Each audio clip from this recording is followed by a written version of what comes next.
Republik Ceko dilaporkan menjadi negara Uni Eropa pertama yang secara langsung memasok Ukraina dengan senjata ofensif sejak invasi Rusia dimulai 41 hari yang lalu.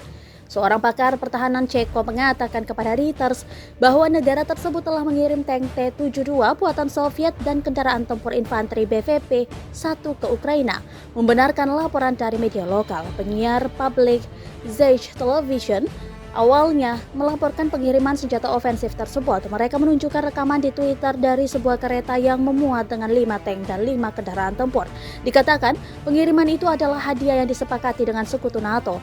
Penyiar itu mengatakan bahwa informasi itu telah dikonfirmasi oleh Kepala Komite Urusan Eropa Majelis Rendah Ceko Ondrej Benešík, yang kemudian mengatakan kepada Reuters bahwa dirinya menerima informasi itu dari pakar pertahanan Partai Kristen Demokrat.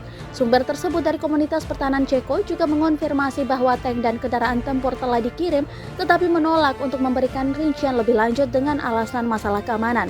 Menteri Pertahanan Ceko Jana Černochová mengatakan kepada parlemen bahwa dia tidak akan mengonfirmasi atau menyangkal rincian bantuan Ceko ke Ukraina.